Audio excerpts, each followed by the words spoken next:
예, 안녕하세요. 예, 반갑습니다. 예, 사실은 뭘 공부하기로 했었죠? 히브리서 기대를 많이 했는데, 어쨌든 주님께서 가을에 하라고 그런 것 같아요. 오늘도 내가 이 자리에 앉으면 좀 쑥스러울 수 있는 건데, 그래도 오늘 그냥 뭐 영적 균형, 이제 우리 성일이 형제님과 명환 형제님이 교대로 이렇게 하게 돼요. 근데 이 책은 어려운 책은 아니에요. 그러니까 지금 우리 형제님들 두 분이 이제 이 책은 얼마든지 묵상해서 가르칠 수 있는, 그리고 지금 우리 교회와 25년, 26년이니까 25년 동안을 같이 했기 때문에 얼마든지 정립되어 있고, 제가 하는 것보다도 더 잘할 수 있을 거다. 이제 저는 그렇게 믿고 있어요. 이 책에 이제 저자가 저니까 오리엔테이션만 해달라고. 그래서 이제 오늘 오리엔테이션을 하게 되는데, 이 책자를, 우리 최인숙 자매님과 얘기를 나눠보니까, 이 책자를 자매회에서 했다고 그래요. 자매회? 그 책자가 언제 편해졌어요, 보니까? 그 연도, 그 출간 연도가 있죠. 2012년, 예, 우리 교회가 개척되고 11년 됐을 때 이 책을 했잖아요. 11년 됐을 때 그 책을 썼는데, 그 후에 11년 후인가 10년 후에 청년부에서 또 했더라고요. 그러니까 두 번을 했어요, 보니까. 내가 이제 깜짝 놀란 것은, 이 책을 내가 썼나, 읽으면서 어디에 성업하든지 마치 어떤 사람이 쓴 것 같아. 제가 읽는 느낌으로 한번 다시 읽어봤거든요. 그리고 이제 그 오명현 목사님 부부가 그 사모님하고 둘이서 이 책을 같이 읽었대요, 집에서. 근데 읽고서 그냥 감탄을, 물론 제가 썼으니까 감탄하면서 말씀하셨겠지만, 어떤 이런 책이 다 있을 수가 있느냐, 이런 표현을 하면서 두 분이서 그렇게 감동을 받았노라고 이렇게 말씀을 하셔요.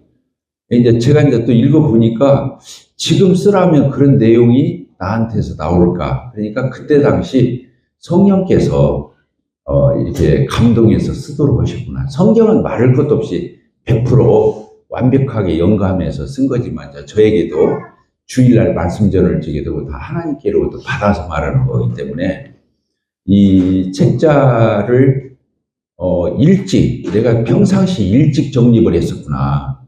목회를 한참 한 후에 이걸 정립한 게 아니고 일찍 정립을 했다는 것을 느꼈어요. 그래서 더 놀란 거예요. 그러니까 이제 저희 교회를 25년 동안 목회를 할 때 이 지침서대로 한 거예요. 제가 가지고 있는, 이걸 뭐라고 말해요? 목회 철학? 목회 마인드? 저의 목회에 관한 모든 것들의 그 기본 베이스를 이 책에 담았구나. 그런 생각을 하면서 이 책을 읽었습니다. 유익될 거예요. 히브리서를 해도 좋은데, 주님이 이제 가을에 9월달 할 때 그때 하기로 하고, 어쨌든 지금 이 시기에 우리 교회에 딱 맞게, 우리 필독서도 이번에 추천을 했더라고요. 그래서 이 책이 참 선한 영향을 끼칠 거다, 이런 생각을 해보게 됩니다. 오늘 이 책에 성경 구절 하나 넣는다면 갈라디아서 6장이에요. 한번 읽어볼까요? 갈라디아서 6장.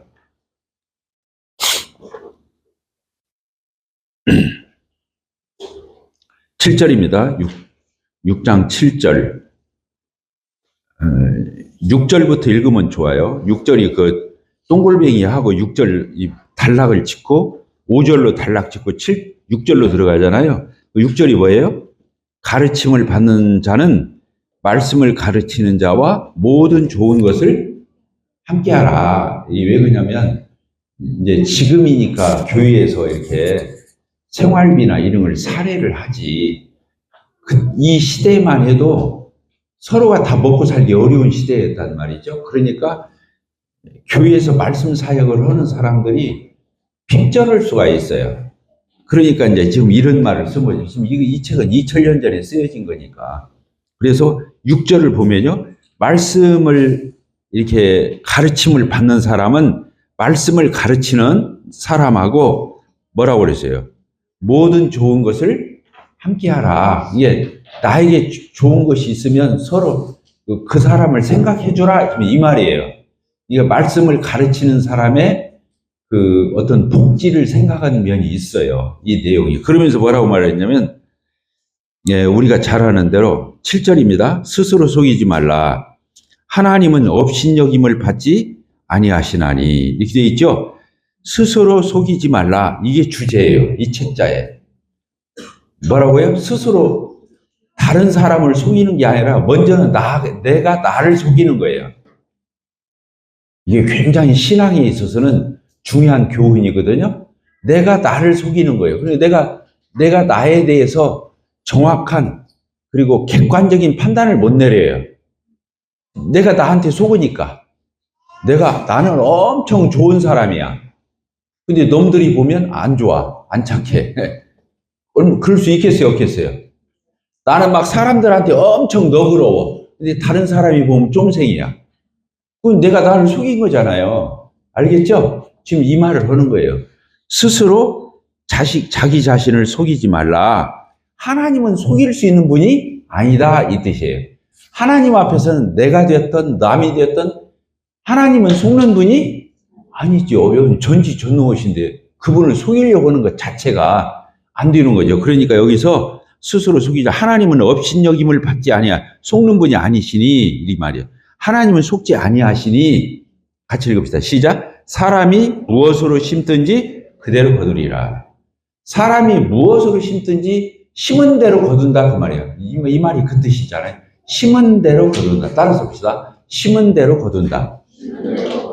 예, 내가 진실하게 살면 진실을 거두고, 참된 것을 심으면 참된 것을 거두고, 내가 거짓 것을 심으면 아무리 커프로 치르면서 안 그런 척하고 해도 내가 속인 것을 심으면 나중에 자기가 자기를 속은 값으로 하는 거예요. 자기가 자기에게 넘어가는 거예요. 그러니까 이득을 보는 게 아니에요. 이 말이죠? 예, 그러면서 뭐라고 그랬어요? 8절 같이 읽읍시다. 시작. 자기 육체를 위하여 심는 자는 육체로부터 썩어질 것을 거두고 성령을 위해서 심는 사람은 성령으로부터 영생을. 영생은 천국 가는 거 얘기하는 게 아니에요. 영생이라는 의미는 하나님의 것이 다 내 것이 되는 같은 공유. 하나님과 내가 같이 공유해서 누리는 걸 영생이라고. 천국 가는 걸 영생이라고도 하지만 영원히 산다 그런 의미가 아니고 하나님이 가진 그 낙을, 기쁨을 나도 같이 공유해서 누린다 이 뜻이에요. 영생. 그러니까 여기 지금 예수님을 영접하고 구원을 받았어도 자기가 하나님을 누리지 못하잖아요. 그럼 자기가 속고 있는 거예요. 영생은 천국 가라고만 준 게 아니니까 이 땅에서도 그 하나님의 부유하심, 충만하심, 넉넉하심, 하나님의 그 놀라우신 것을 같이 공유하면서 누리라고 준 거예요. 영생. 천국만 가라고 준 게 아니라니까요. 이 땅에서도 하나님과 데이트하면서 드라이브하면서 하나님과 친밀하게 동행하면서 하나님이 가진 것을 내가 똑같이 같이 누리는 거, 이걸 영생이라고 그러는 거예요. 알겠죠? 그러니까 성령을 위해서 성령으로 사는 사람은 천국 가는 건 말할 것도 없고 하나님이 또 그 같이 판단을 해서 갚아주기도 하지만 이 땅에서도 하나님과 많은 것들을 친구처럼 애인처럼 누리면서 살 거라는 의미를 말하는 거예요. 육체를 위해서 삼는 성령의 정반대가 뭐예요? 성령의 정반대. 반성령? 육체예요. 여기 성리에서요. 그러니까 내가 육체적으로 굉장히 밝아. 아주 그냥 이 사람의 육체적인 필요, 육체적인 욕심, 육체적인 어떤 그런 허영, 육체적인 이런 육신의 것들에 대해서 내가 운동하는 거 보면 운동신경 좋은 사람이 있잖아요. 이번에도 올림픽 하면서 보는 거 보니까 최가은 선수인가? 최가은이요? 가온이요? 가온이죠? 2번 다치고 막 했는데도 3번째 가서 그 고난이도 그걸 선보여가지고 우승해버리고 금메달 땄잖아요. 그 운동신경 하는 걸 봐봐요. 아무나 보도 그 어렸을 때부터 했더만. 운동신경이 벌써 있었잖아요. 그런 것처럼 육신적으로 굉장히 민감한 사람, 이렇게 하면 돈 모을 수 있어. 이렇게 하면 내 자식 똑똑하게 만들 수 있어. 이렇게 하면은 내가 뭔가 모르게 세상 부럽지 않게 내가 알부자 될 수 있어. 내가 사람들한테 무시 안 당하고 내가 이렇게 살면은 사람들이 나를 함부로 못 올 거야. 이렇게 육신적인 것에 대해서 아주 순발력이 있고 예민하고 기가 막히게 이런 데 발달한 사람이 있다니까요. 이게 그 뜻이에요. 성령을 위해서 심는 사람은 똑같아. 하나님을 섬기는 데 있어서 가공을 정도로 생각하면서 예민하면서 거기에 대해서 섬세하게 또 하나님을 위해서 섬기는 그런 것들이 기가 막히게 이 사람은 참 놀라울 정도의 그런 소질도 있고 그런 아이템도 있고 그 사람은 그런 프로그램이 있고 그런 사람은 인사이트가 있고 막 그런 사람이 있어요. 영감이 있고. 왜? 이 사람은 성령으로 사는 것이 발달되어 있으니까. 근데 육신적으로 세상적으로 발달되어 있는 사람은 기가 막히게 발달되어 있어. 나는 뒤에서 놀래. 그런 거 보면. 야, 영리하다. 기가 막히다. 놀래요. 내가 그거 모르는 게 아니야. 나중에 지나서 알아. 그때는 몰라. 그런 줄 알아. 나도 속아. 근데 나중에 지나고 보면 다 알아요. 하나님은 다 알 수밖에 없어요. 육체를 따라 섬긴 사람인지 성령을 따라 산 사람인지 여기서 있죠. 하나님은 업신여김을 받지 않는다. 사람이 무엇으로 심든지 그대로 거둔다. 하나님 앞에서. 이 말이 그러면 육체를 위해서 심는 육체 거두고 성령을 위해서 심는 영생을 거둔다. 이렇게 여기다가 다 대조를 해놨잖아요.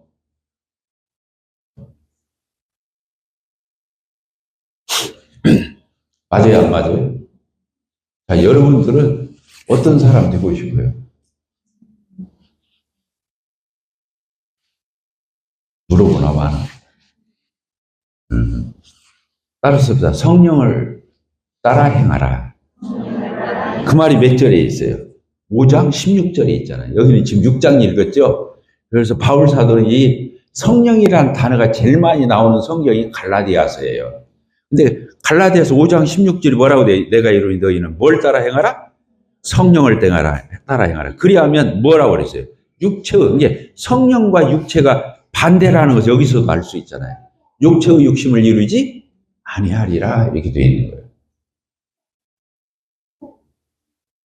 자, 지금 이 책을 여러분들이 공부하게 되는데 뭐라고 되어 있어요? 영적 균형. 영적 균형이 뭐냐면요. 균형은 밸런스를 얘기하는 거예요. 밸런스.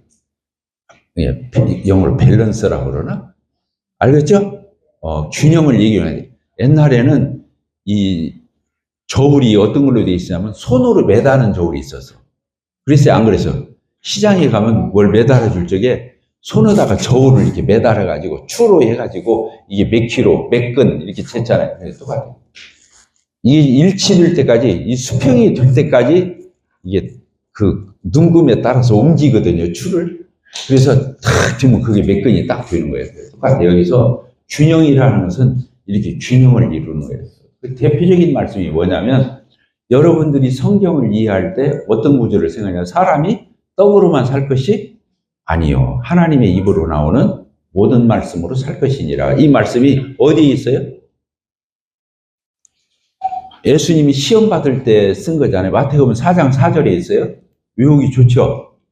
그러니까 예수님이 직접 하신 말씀이에요. 너희는 뭐라고요? 사람이 뭘로만 사는 게 아니다? 떡으로만 사는 게 아니다. 그러니까 떡으로 사는 게 아니다. 하나님의 입으로 나온 말씀으로 산다. 그러면 떡 필요 없다. 이렇게 되는 거예요. 근데 거기 뭐라 써있냐면 떡으로만이라고 써있는. 그러니까 떡도 필요하다. 그 뜻이에요. 이해가 됩니까? 그러니까 이단은 떡이 필요 없다고 가르치면 이단인 거예요. 알겠죠? 떡이 필요 없으면 뭐라고 애들 학교 보내고 뭐라고 직장 나가서 일하고 땀 흘려서 그렇게 수고해요. 농사짓고. 그럴 필요가 없죠. 일을 해야 자기가 소득을 얻을 수 있잖아요. 일을 해야. 그 이루는 게 나쁜 게 아니에요. 그 영지주의에서 온 거예요. 이분법을 얘기하는 거예요. 그런데 떡이 필요 없다고 가르치는 게 아니라 예수님이 떡으로만 사는 게 아니야. 떡도 필요해. 그런데 더 중요한 것은 뭐다? 하나님의 영의 양식인 말씀이다. 이렇게. 육신의 양식인 떡, 밥을 얘기하는 거죠. 육신의 양식은 뭐라고요? 밥, 떡을 얘기하는 거예요. 그런데 영의 양식은 뭐예요? 지금 우리가 영의 양식을 먹으러 왔잖아요. 살아있는 영이기 때문에 그 영에는 매일의 일, 그래 오늘 아침에 새벽기도도 큐티도 하고 다 그런 거예요. 오늘도 이렇게 말씀 배우는 게 뭐냐? 영의 양식을 지우는 거잖아요. 또 우리 아침에 밥 먹고 왔어요? 안 먹고 왔어요? 다이어트 하는 사람 빼고. 저는 누룽지라도 먹고 왔거든. 먹어야 돼. 예, 누룽지가 떡이지 뭐. 예, 밥을 먹어야 힘이 나니까. 중요한 거예요.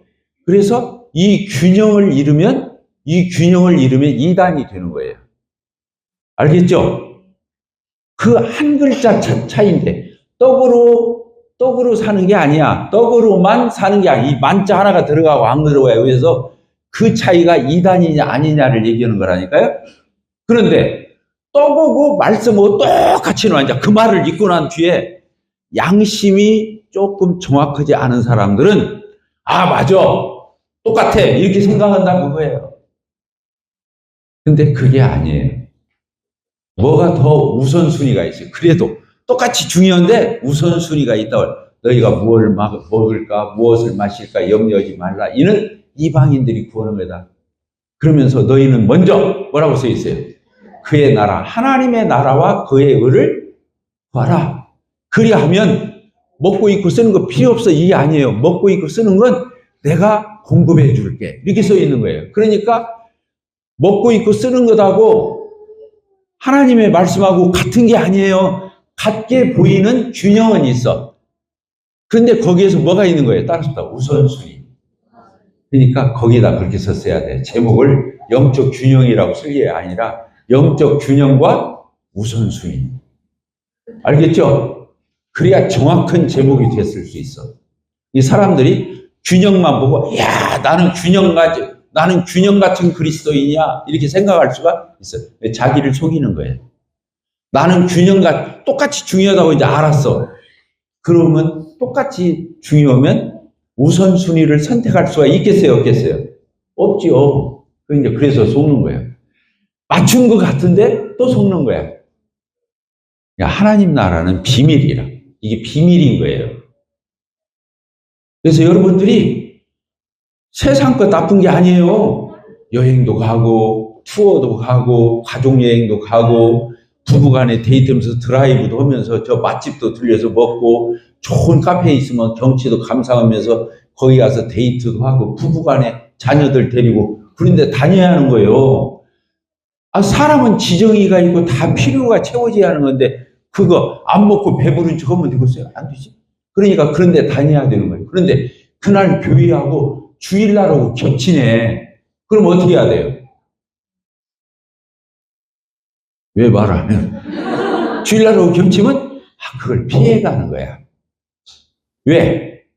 그 안에서 이 가족들하고 맛있는 거 먹고 좋은 데 구경하고 다 이렇게 해야 하는 거예요. 그런데 하나님 나라 일하고 겹쳐. 그때는 어떻게 하는 거라고요? 기가 막히게 우선순위를 찾아내는 거야. 이런 사람을 보고 하나님이 감탄하시는 거예요. 야, 저놈 봐라. 보통 놈 아니네. 이렇게 되는 거예요. 오늘 그냥 청진누수를 하는 거예요, 지금. 여러분들이 저한테 25년 배웠어도 처음 듣는 얘기들이요. 제 말이 맞겠어요? 안 맞겠어요? 그러면 하나님도 이제 상급 그렇게 줄 거야. 우리가 꾀부리고 주님 일 제껴놓고 세상 일, 육신적인 일 밝힌 사람은 하나님이 예민하게 상 줄 거야. 미안합니다. 하나님 상 줘요. 왜 그러냐면 사람들 앞에서 나를 시인하면 나도 하나님 앞에서 사자들 앞에서 나도 너 시인할 거고 너 사람들 앞에서 나 부인하잖아? 뭐라고 그랬어요? 나도 그 사자들 너 부인할 거야. 예수님 그렇게 말씀하셨어요. 이해가 됩니까? 중요해요, 안 중요해요? 그래서 때로는 주님 때문에 포기하고 때로는 주님 때문에 그거 시간 짱이라고 막 이렇게 막 달력 놓고 시간표 놓고 막 고민하고 하나님 다 그거 보고 상 주시는 거예요. 그러니까 그리스도인은 유연해야 돼요. 따라서 그리스도인은 유연해야 한다. 언뜻 보면 세상 사람은 똑같아. 막 먹는 것도 잘 먹고 막 입는 것도 잘 입으라는 거 아니야. 아니, 그 최인숙 자매님, 뭐 김은주 자매님 옷 좀 사 입어요. 맨날 그 옷만 입고 있어. 그러니까 그리스도인도 꾸밀 줄도 알아야 되고, 맛있는 것도 먹을 줄, 좋은 집에서 사는 게 뭐가 나빠? 내가 돈 있어 하는데 좋은 차 타는 게 뭐가 나빠? 뭔 말 알겠잖아요. 그런데 세상 사람은 언뜻 보면 같아. 그렇게 유연해. 유연한데 자세히 보면 하나님 말씀에 어긋남이 없어. 이거 멋쟁이야. 어떤 사람이 멋쟁이인지 알겠죠? 육적인 거, 세상적인 거 싹 치워놓고 영적인 거, 그 사람은 하루아침에 무너져 버려요. 균형이 깨지면 넘어가 버려요. 옛날에 저울 잘 때게 균형이 깨지잖아요. 추를 잘못 넣으면 그냥 저울이 확 뒤집어져. 비행기도 한쪽 날개 꺾어지잖아요. 그 날개가 별거 없는 것 같아도 완전히 한쪽으로 기울어서 비행기가 이렇게 가야 하는데 이렇게 가다가 그냥 꽂는 거예요. 알겠죠? 균형이 없는 사람이 언뜻 보면 신앙이 좋게 보인다니까. 근데 얼마 못 가서 그냥 한계가 와버려요. 균형이 깨졌기 때문에. 그러니까 그리스도인은 균형을 갖춰야 되는 거예요. 알겠죠? 그런데 하나님의 것을 침범하지 말고, 이 뜻이에요. 따라서 하나님의 영역을 침범하지 말고. 중요한 게. 그냥 갈라디아서 오늘 해서 끝내야겠네. 네, 여기 보는 거야. 성령, 육신이 나왔잖아요. 9절 읽읍시다. 우리가 선을 행하되 낙심하지 말지니 포기하지 아니하면 때가 이르매 거두리라. 우리가 선을 행하잖아요. 지금 우리가 어린이, 청소년, 사역 이런 거 하고 있는데 뭐라고 했어요? 이 선을 행하다 보면 피곤할 때가 있어요. 또 그냥 귀찮을 때가 있어요. 또 이렇게까지 해야 되나 하는 때가 있어요. 그래도 우리가 선을 행하되 뭐든지 말으라고요. 낙심하지 말지니. 포기 안 하면 너 끝까지 해보잖아. 뭐라고 돼 있어요? 때가 이르면 거둘 거야. 이 얼마나 멋진 말이에요. 때가 이르면 거둔대요. 그러니까 거둘 것이 있는 사람은 그 고비를 넘겨야 되는 거예요. 따르다. 고비를 넘겨야 열매를 맺는다. 고비를 안 넘기고 되는 일은 없어요. 우리도 인생 살아봤잖아요. 살아보니까 그 고비를 잘 넘겨야 나중에 웃을 때가 오고 뭔가 호주머니에 담을 게 생겨. 끝까지 해야 되는 거예요. 그래서 끝까지 안고 중간에 그만두면 처음에 아는 것과 똑같아요. 알겠죠? 왜 그러냐면 열매를 못 맺는 건 마찬가지니까. 왜 그러냐면 우리가 농사를 짓는 이유가 뭐예요? 가을에 추수할 것을 거두려고 그러는 거잖아요. 그런데 봄에 막 물대고 그 쟁기질해서 땅을 쫙 고르게 하고 씨를 막 뿌리고 막 다 했어. 근데 그냥 중간에 안 가버렸어. 이 사람이 죽었다든가 뭔 일이 생겨가지고 못 가서. 그럼 그거 황폐해야 되거든요. 자, 열매 거둘 수 있어요, 없어요?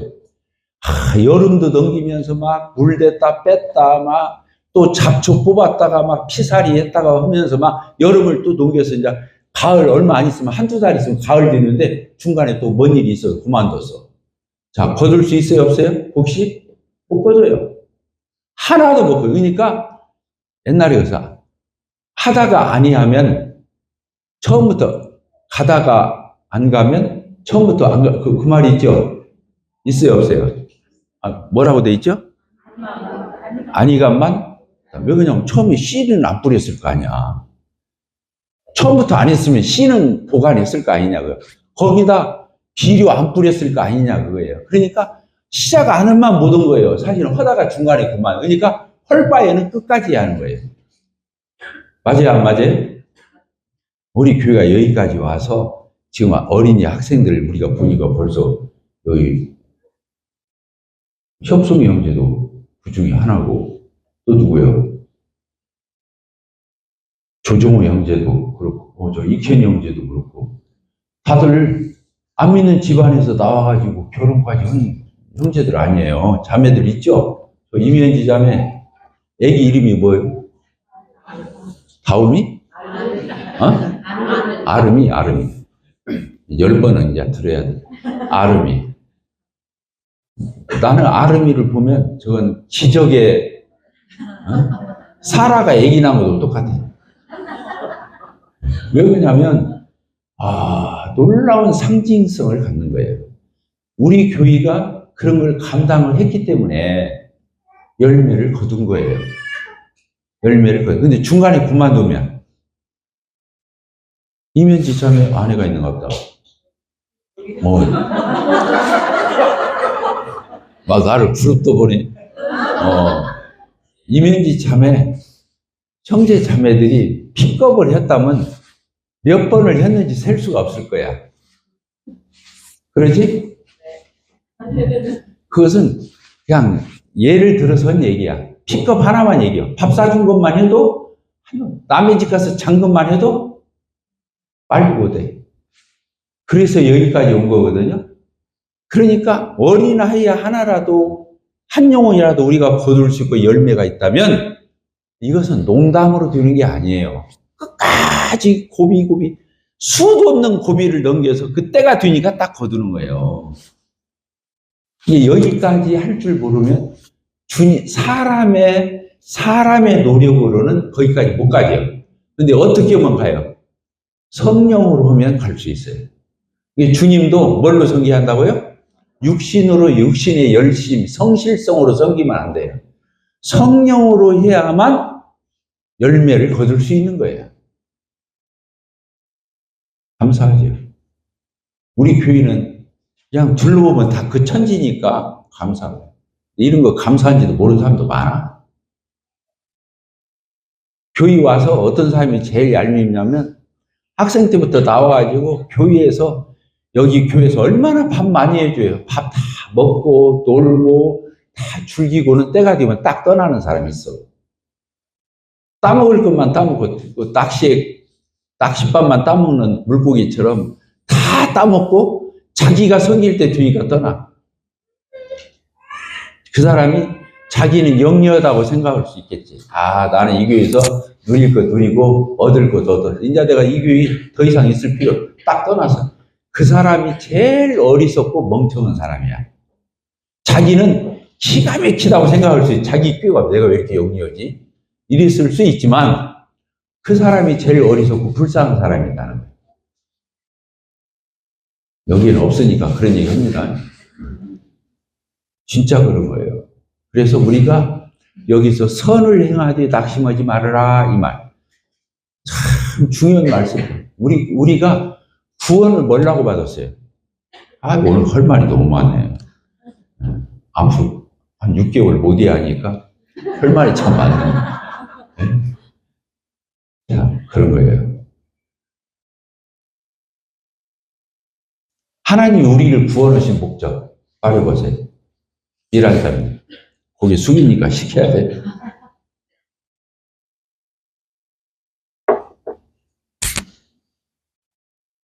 자, 에베소서 2장 8절 봅시다. 갈라디아서 다음 에베소죠. 몇 장 넘기면 2장 몇 절이라고요? 8절. 우리 같이 한번 읽어볼까요? 시작. 너희는 그 은혜에 의하여 믿음으로 말이에요. 은혜가 뭐예요? 아무것도 안 치르고 행위가 아니라 뭘로? 믿음으로. 뭘 받았어요? 구원을 받았어요. 이것은 네가 노력하고 네가 투자해서 된 것이 아니요. 하나님의 뭐라고 했어요? 선물. 행위에서 난 것이 인간의 행위에서 난 게 아니야. 이는 누구든지 하나님 앞에서 자랑하지 못하게 하라. 이게 자랑이 죄야. 내가 유세 와서 알았어. 자랑이 죄라는 거. 근데 10절을 봅시다. 시작. 이 구원받은 우리는 그가 만드신 바라. 그리스도 예수 안에서. 예수님을 믿고 구원받고 성령으로 거듭났는데 그리스도 예수 안에서 뭘 위해서? 선한 일을 위하여 지으심을 받았다. 이게 구원의 목적이에요. 거기다 줄을 치세요. 구원의 목적이 뭐라고요? 선한 일을 위해서. 선한 일 하는 사람 만들려고 우리를 구원했다. 근데 거기에는 선행이나 행위나 인간의 율법이나 이런 게 들어갈 수가? 적어봅시다. 굉장히 중요한 걸 얘기하는 거예요. 구원은 행위로 받을 수 있어요, 없어요?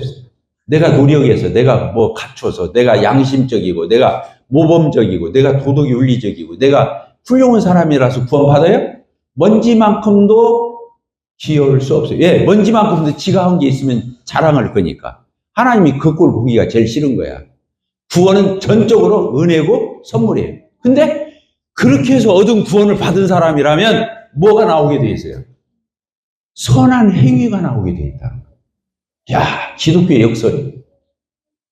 기독교의 역설이에요. 행위로 구원 안 받는데 진짜 구원 받으면 행위가 안 나올 수가 없게 되어 있다는 게 기독교예요. 이 기독교가 무서운 거예요. 세상에서는 없는 종교야. 자, 제 말이 맞아요, 안 맞아요? 강성자자매.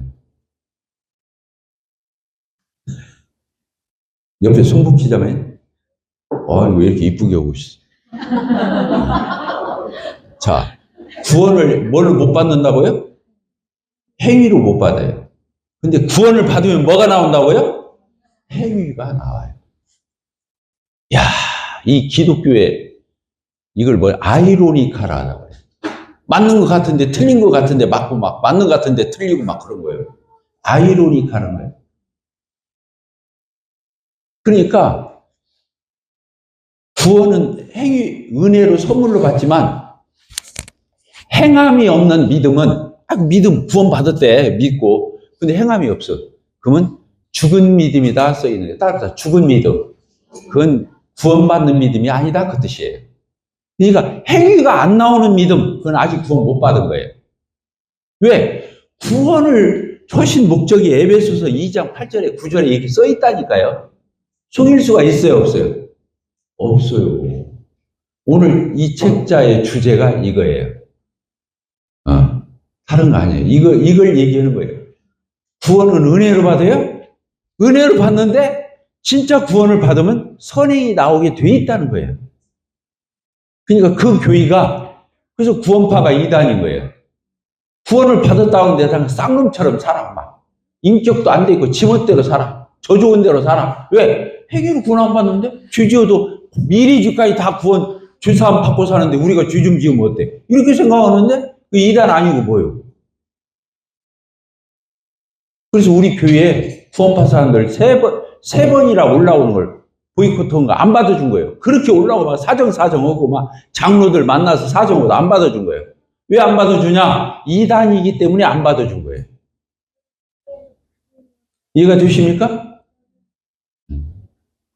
우리 교회가 건강하다 한다면 우리 교회가 건강하다 하면 진짜 믿음을 제대로 가르치죠.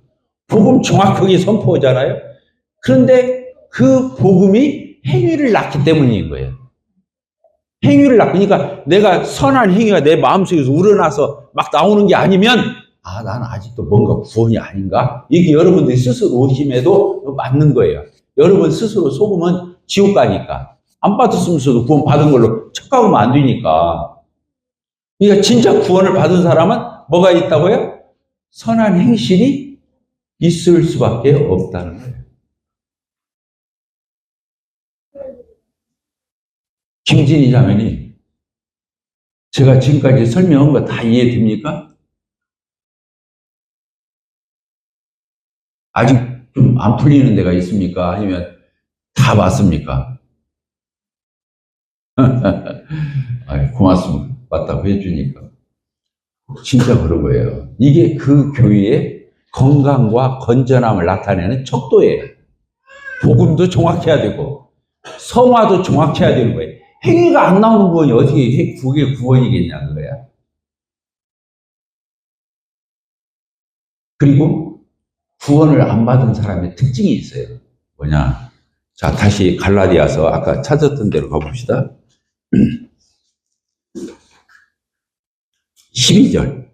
12절입니다. 같이 읽읍시다. 시작. 무릇 육체의 모양을 내려 하는 자들이 억지로 너에게 할례를 받게 하면 그들이 그리스도의 십자가로 말하는 박해를 면하려 한 뿐이니라. 이렇게 되어 있죠. 여기 보니까 육체의 모양 이렇게 되어 있어요. 구원을 안 받은 사람의 특징, 육신적인 사람, 세상적인 사람의 특징이 뭐냐? 껍데기 꾸미는 거예요. 이게 육체의 모양을 내려오는 자들이라는 말 옆에다가 껍데기 써놓으세요. 겉만 멋부리는 사람을 얘기하는 거예요. 실제는 안 그러면서. 의식이죠. 다른 말로 말하면 그런 척 하는 거예요. 실제는 없는데 그런 척 하는 거예요. 사람들을 속이는 거예요. 또 누구부터 속인 거예요? 나를 속여놓고 내가 그럴듯하게 꾸미고 내가 그럴듯한 사람인 줄 알아. 안 그런 거예요. 그것까지는 안 되지. 그래서 우리 교회에서 장로들, 집사들, 우리 교회에서 임명하고 그분들을 청거해서 세울 줄 이거 보는 거예요. 이거 보는 거예요. 그 사람이 아무리 위장하고 그럴듯하게 해도 정확하게 앞선 장로들이 보고 그걸 분별하지 못하면 장로 자리 내놔야 하는 거예요. 그러면 큰일 나니까, 교회가. 그러니까 본이 되는 사람이에요. 안팎으로, 안에도 그렇고, 밖에도 그렇고, 똑같은 사람. 본이 돼야 넘이 배울 수 있잖아요. 장로 집사들은 본이 안 되면 하면 안 돼요. 성실하다고 집사 세우고, 착하다고 집사, 이러면 큰일 나는 거예요. 성도들이 보고, 나 저 사람 본받고 싶어. 그게 아니면 안 되는 거예요. 이해가 됩니까? 저 정도 성실성, 저 정도 정직성, 저 정도 헌신하면 그래도 저 정도면 되는 거 아니야? 아닌 거예요. 그것 갖고는 안 되는 거예요. 놈들이 보고 맞아. 집사를 세우니까 맞아. 이렇게 나와야 되는 거예요. 안 그러면 그 교회는 다 흉내내기 시작할 거예요. 껍데기 멋만 부린다 그거지. 그럼 그런 사람으로 교회가 가득 차면 뭐 될 거예요?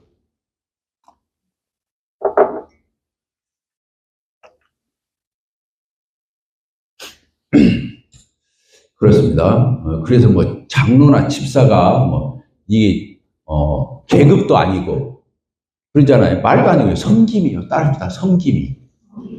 섬기는 사람이 성숙한 사람인 거예요. 섬기는 사람. 섬김은 아무나 하는 게 아니에요. 이제 저는 나와서 이렇게 마이크 잡고 여기서 이렇게 하지만 우리 집사람은 맨 얼굴이 가려워져 있어. 저 뒤에서. 우리 정영분 자매는 섬기기만 했거든, 평생. 누가 훌륭해요? 자매님, 아내가 훌륭한 거예요. 남자는 얼굴만 내밀고, 처세 한다고 하잖아, 처세. 모양만 꾸며서 밖에서 그냥 그 액션만 있다 뿐이지, 실속기는 그 아내가 있는 거거든. 이제 잠깐 잘 가야겠어, 못 가야겠어. 그놈밖에 없네. 중요한 거예요. 껍데기 꾸미는 것은 아무 의미 없어요. 그건 잠깐 꾸미는 거예요. 잠깐 놈들이 볼 적에 저 사람 괜찮게 보이네. 우리 교회에서 옷을 제일 수더분하게 입고 나오는 사람이 누군 줄 알아요? 모르죠? 나만 알아. 유인정 형제. 잠바 입고 나온다. 이제 그 사람이 뭐 안 꾸미고 입고 나왔다고 그래서 가난뱅이로 가난뱅이에요? 아니잖아요.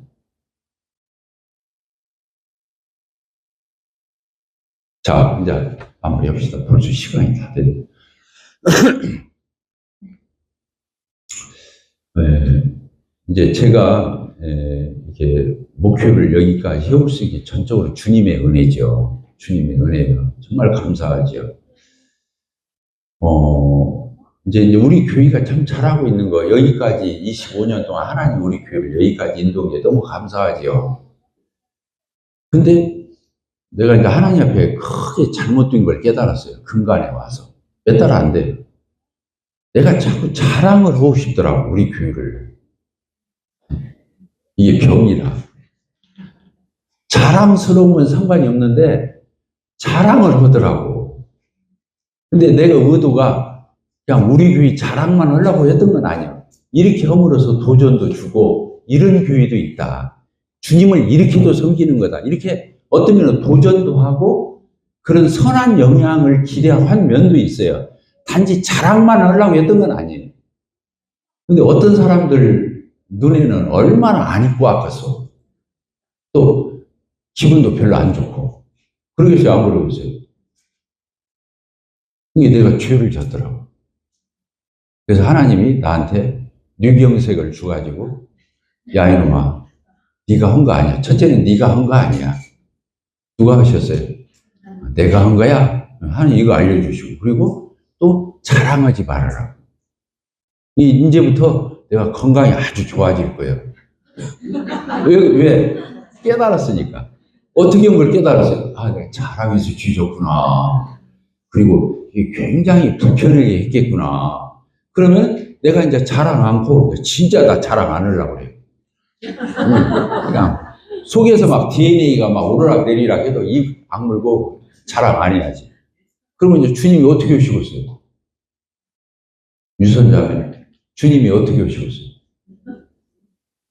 나를 이제 건강해 해주시는 거예요. 어려워. 알겠죠? 빼금 우리 막내딸만 잘못돼가지고. 여러분들 우리 막내딸 요거지 속으로. 절대 그러지 마세요. 저 때문에 그런 거니까. 그래서 제가 이제 이런 걸 깨닫는 거야. 아, 그렇구나. 우리가 깨닫기 위해서, 그리고 주님 앞에 진짜 영광 돌리고, 정말로 주님이 기뻐하시는 그런 신앙을 갖고, 그런 사람 되기 위해서 우리가 달려가는 건데, 지금 그런 것들 아니에요. 네. 그래서 제가 이제 목표를 해오면서 주님 앞에서, 이게 다 맞았던가 봐, 또. 주님이 그런 맞는 생각도 갖게 하셨고, 마인드도 주시고, 목표 철학도 주셔서, 그대로 하니까 축복을 하셨던 거예요. 축복을 하고 보니까 이제 교만해졌다든가, 이게 자랑을 한다든가, 이게 문제가 생긴 거예요. 그것까지 내가 진짜 겸손했으면 얼마나 좋았을까. 근데 내 그릇이 그 정도는 안 됐던 것 같아요. 그래서 이제 깨달은 게 또 얼마나 감사해. 자, 마칩시다.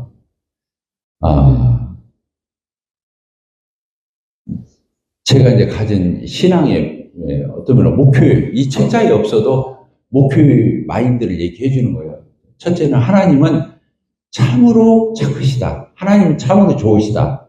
이거였어요. 하나님은 어떤 분이라고요? 참으로 좋으신 하나님. 하나님은 정말로 좋으시다. 거기에는 의심의 여지가 없어요. 갈라디아 로마서 8장에 써 있어요. 아들을 아끼지 아니고 내어주신 분이 너에게 무엇을 못 주겠냐, 이 말이 써 있어요. 아들까지 내어줬으면 끝났지 더 이상 뭘 확인하려고 해, 이 말이거든요. 그러니까 여기서 누가 아들 내줄 사람이 있어요? 누구를 위해서 아들을 내줘? 근데 우리와 같은 원수된 죄인을 위해서 아들을 내준다? 하나님이 그렇게 착하신 분이에요. 좋으신 분이에요. 그러니까 우리가 아무리 별일을 당해도 하나님 왜 그러시지? 이러면 안 돼. 하나님 뜻이 계셔. 그래서요, 하나님은 진짜 좋으신 분이야. 사람들한테 1000번, 1000번 설명을 해도 잘못된 게 아니에요. 그래서 성경을 펴고 하나님 얼마나 좋으신가요? 정말 하나님 좋으신 분이세요. 이 말만 하고 내려가도 돼. 설교 다른 말 할 거 없어. 그게 전부고. 그래서 당신도 하나님 믿어봐. 이렇게 되는 거거든요. 하나님 좋으시다. 두 번째, 내가 이해를 하든 못 하든 간에 그러나 하나님은 반드시 합력해서 모든 것을 잘 주물럭거려 가지고 결국에는 어떻게 하신다? 좋게 하신다. 합력해서 좋게 하실 거야. 따라서 합력해서 좋게 만드실 거야. 그렇지. 합력해서 해피엔딩으로 끝나게 하시는 거예요. 반드시. 우리가 그래서 구원 받으면 죽으나 사나 다 어디 가요? 마지막에는. 천국 가요. 하나님 나라 가는 거요. 아무리 별의별 있다가 살았다 하더라도 천국 가는 거, 그거에 나타내는 것이 되겠네. 그래서 하나님은 모든 것을 합력해서 선을 이루시기 때문에 우리는 뭘로 살아야 한다? 오직 의인은 믿음으로 말미암아 살리라. 오직 믿음으로, 의인 신활, 믿음으로 사는 거예요. 그래서 구원받은 의인은 천없는 일이 있어도 하나님은 합력해서 선을 이루실 거야. 이 마음, 이걸 믿음이라고 그래요. 또 하나님은 어떤 분이라고요? 우리가 끝까지 믿고 따를 만한 분이라고. 천지가 개벽해서 아주 절망적인 상황에 벼랑끝에 섰어도 우리는 하나님을 그렇게 고백해야 하는 거예요. 의인은 뭘로 산다? 신뢰. 하나님을 믿는 그 신뢰를 가지고 끝까지 사는 거예요. 제 신앙이에요, 이게. 알겠죠?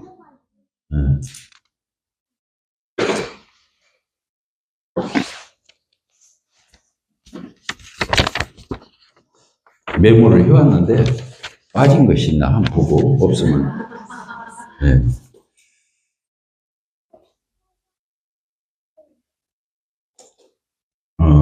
한두 가지만 더 말합시다.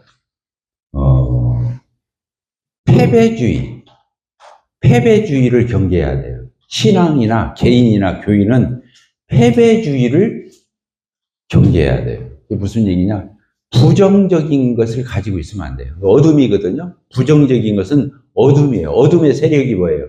사단을 가리킬 적에 어둠의 주관자, 어둠의 세력 이렇게 말하잖아요. 이게 우리 오직 그러면 구원을 받기 전을 너희가 전에는 어둠이더니 이제는 주 안에서 빛이라. 그러니까 어둠은 구원받기 전이고 빛은 구원받은 이후에 우리의 모습을 상징적으로 나타낸 거예요. 그래서 구원받은 사람은 부정적 사고를 가지면 안 돼요. 그게 사단이 틈타는 방식이 부정적인, 이게 되겠어, 안 돼. 아주 그냥 판단력이 정확하고 아주 분별을 잘하는 것처럼 말을 해, 자기가. 교회에서 어떤 일을 하려고 할 적에 너무 터무니없으면 안 되지. 그러지만은, 내가 분별할 적에 그건 이리저리해서 안 돼요. 이런 말 하면 안 돼, 자꾸. 알겠죠? 이제 반대도 하지 마라. 그 말이 아니라, 할 수 있는 대로 어두운 사고, 어두운 말, 부정적인 마음, 부정적인 어떤 그런 영향력, 이런 걸 가지면 안 돼. 그건 마귀로부터 온 게 하나님께로부터 온 것이 아니에요. 그래서 옛날에 조용기 목사가 제일 많이 써먹던 말이 있어요. 뭐예요?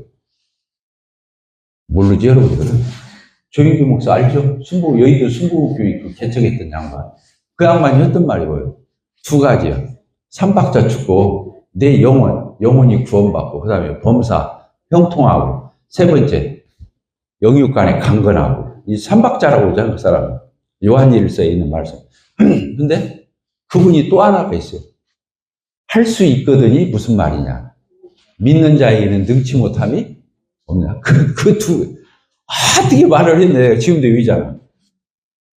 그러니까 구원받은 사람은 부정적이면 안 됩니다. 내가 마음이 부정적이고 말이 부정이고 그 사람은 부정적으로 살 거예요. 왜? 자기가 옛날에 가수들이 무서워하는 게 있잖아요. 아무리 좋은 곡이라도 자기가 부른 곡대로 된다는 거 아니에요. 그 사람 인생이. 뭔 말겠죠? 입으로 맨날 그 가사를 노래를 했으니 결국에는 잘못된다는 그 노래가 잘못된 노래를 부른 저 배우 같은 사람 이런 사람 일찍 죽었다는 거야. 그러니까 사람이 무슨 말을 내뱉고 어떤 생각을 하느냐에 따라서 내 말이 나오고 내 행동이 나오잖아요. 그래서 여러분들 마음 가운데 부정적인 어두운 이런 것을 차지해 내 안에 또아리 틀게 하면 안 돼요. 순간적으로 스치다가도 아이고 이거 아니지 이러면서 깨우치고 뛰쳐나와야 돼요. 어두운 사고에서 부정적인 사고에서 나와야 돼요. 여러분 잘 될 수 있어요. 그 다음에 또 한 가지는 이 패배주의, 부정주의하고 또 한 가지는 세속주의예요. 따라서 세속주의. 교회 안에 세상이 들어오면 안 돼요. 교회는 왜 교회라고 불렀냐면 에클레시아예요. 따라서 에클레시아. 에클레시아가 뭐냐면 세상으로부터 불러낸 자 이 뜻이에요. 뭐라고요? 세상에 있는 저 안 믿는 사람들로부터 우리를 불러서 구원해냈다 그 뜻이에요. 그러니까 세상에서 끄집어내서 별도로 모이게 해놓은 게 교회인데 세상 것이 교회더라면 이건 구별한 의미가 없어. 알겠죠? 구별된 무리라니까. 에클레시아라는 말이 세상에서 불려낸 자들의 무리인데 세상 것이 돌아버리면 어떻게 되는 거예요? 똑같아지는 거예요, 세상이나. 그래서 교회에서 제일 경계해야 할 거, 아까 균형은 갖춰야 되지만 우선순위는 분명해야 되고, 알겠죠? 그리고 세상 것이 들으면 안 되는 거예요. 세상 것 들으면 어떻게 되는 거예요? 교회이기를 포기하고, 그때부터는 교회가 아니에요. 교회의 능력도 잃고, 교회의 냄새도 안 나고, 교회의 힘을 잃어요. 교회의 힘을 포기하는 거예요. 그러니까 세상 것 들어와서 여기서 과시한다든가, 세상 것 가지고 여기서 자랑한다든가, 세상 것 가지고 여기서 고개 쳐들고 다니면 안 돼요. 교회는 하나님 나라예요. 따라서 하나님 나라. 그래서 교회에 오면 교회 냄새가 나야 해요. 하나님 나라 냄새가 나야 돼요. 세상 냄새 날 것 같으면 세상에 그냥 있지 말라고 교회를 와요. 여기 와도 세상이나 똑같은데. 야, 이거 드셨죠? 자, 오늘 그냥 제가 생각나는 대로 했습니다. 이 책에 있는 내용은 별로 없어요. 근데 어쨌든 간에 이게 중요해요. 우리